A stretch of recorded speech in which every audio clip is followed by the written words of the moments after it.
Deion Sanders faces toughest crossroads yet. Fans demand action on Pat Shurmur as Shedeur's urgent message exposes Colorado's offensive crisis. The Sanders family has lived under the spotlight for decades, but even for them, this past week felt like a storm without shelter. From the college football stage in Boulder to NFL training camps in Tampa Bay and Cleveland, the Sanders name was tested in ways that revealed both the strength and the vulnerability of America's most talked about football family. For Deion Sanders, the Hall of Famer turned head coach who has rebuilt the Colorado Buffaloes into one of the most polarizing programs in the country, the pressure now feels heavier than ever. His team squandered a golden chance against Georgia Tech, losing 27-20 in front of a stunned home crowd. And the offensive collapse laid bare a troubling trend that has fans demanding answers. Meanwhile, his sons, Shedeur and Shiloh, endured humiliating setbacks of their own in the NFL. For a family that has made resilience their brand, this was the week that tested whether the Sanders men could still stand tall. A week of pain. The Sanders men under siege. The week began with quiet optimism. Colorado's defense looked fierce in practice. The team seemed poised for a big performance, and Deion spoke with his usual charisma about dominating in all three phases of the game. But when Saturday arrived, the Buffaloes stumbled into a nightmare. Against Georgia Tech, Colorado's defense played its heart out, forcing 3 turnovers in the Yellow Jackets' first 3 drives. Exactly the kind of momentum-shifting performance championship teams thrive on. Yet the offense wasted every opportunity. Instead of turning turnovers into touchdowns, the Buffs sputtered, settling for failed drives, questionable calls, and eventually, frustration that boiled over among players, coaches, and fans alike. The 27-20 defeat wasn't just another loss. It symbolized everything the program still lacks. In a week when Deion's sons were both struggling to secure their place in the NFL, the family's collective brand, built on swagger, dominance, and resilience, suddenly looked fragile.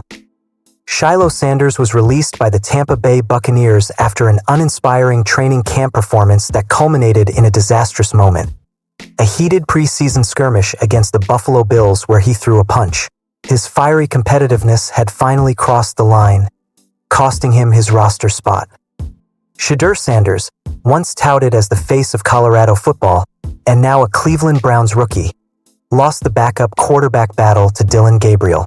After months of hype and hope, he was relegated to third-string duty, a humbling reality for a quarterback who dreamed of changing a franchise. For Deion, the father and the coach, these blows landed harder than any sack or interception. The Sanders family had weathered storms before, but rarely had the 3 men's careers felt so fragile at the same time. The Georgia Tech collapse, offense in disarray. If Colorado's defense gave the Buffs every chance to win, the offense ensured they would lose. Fans and analysts alike pointed to one man as the face of the failure: offensive coordinator Pat Shurmur. Shurmur, the veteran NFL coach who replaced Sean Lewis last year after Deion made a mid-season shakeup, was supposed to bring steadiness and experience.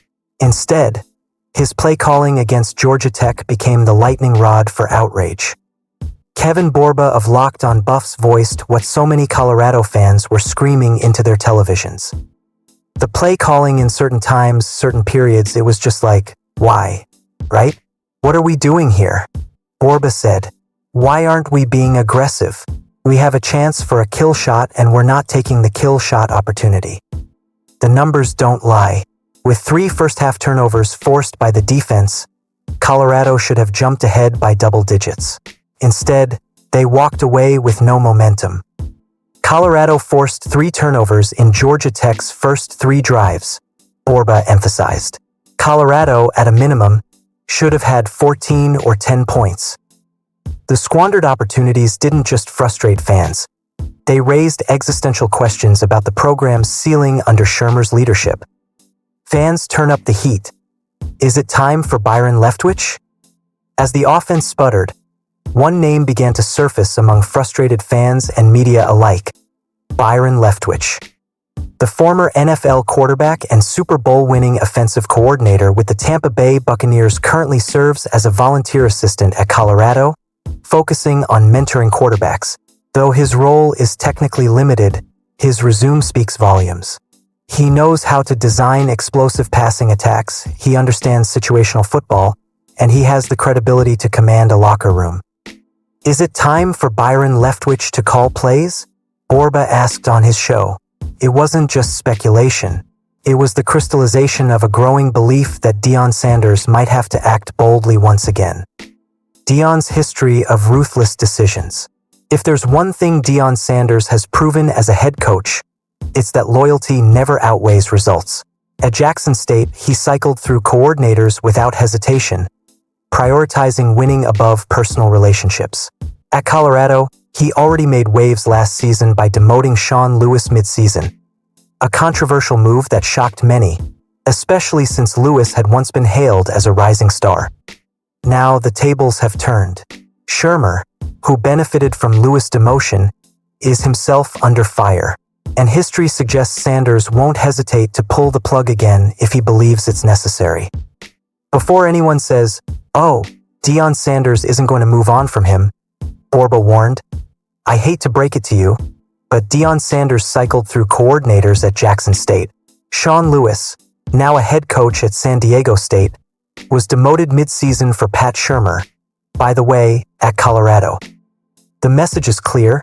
No coordinator is safe under Coach Prime if the product on the field doesn't match expectations." Shedeur's urgent message, rallying the Sanders men. Perhaps the most poignant moment of the week came not from the field, but from the Sanders family group chat. After Colorado's loss, Shedeur sent a message to his father and brothers that captured the raw emotion of the moment. "As Sanders men, we have to regroup." It wasn't a motivational poster quote. It was a plea, a reminder that resilience is the family's greatest weapon, and that now, more than ever, they had to embody it. For Shedeur, who faced his own humbling reality in Cleveland, the message was deeply personal. He knows what it feels like to be doubted. He knows the sting of setbacks, but he also knows that his family, especially his father, has built a legacy on bouncing back stronger than ever. The pressure cooker ahead. Delaware on September 6th. Deion Sanders doesn't have long to find answers. On September 6th, the Buffaloes face Delaware in Boulder, and fans will expect nothing less than a resounding offensive performance. Another sputtering, inconsistent showing will only amplify calls for Shurmur's dismissal and Leftwich's promotion.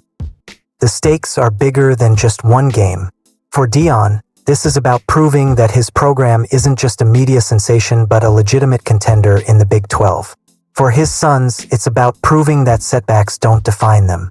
For the Sanders family as a whole, it's about showing that resilience isn't just a slogan, it's a way of life.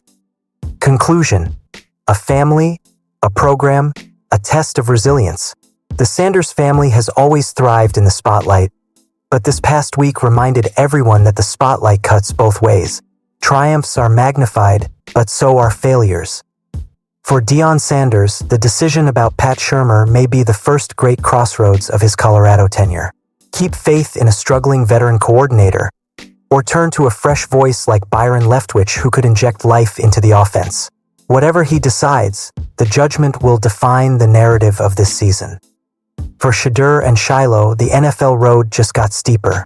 But if their father's career has taught them anything, it's that comebacks are always possible. And for Colorado fans, the message from Shedeur may be the most important of all. Regroup, refocus, and remember what being a Sanders truly means.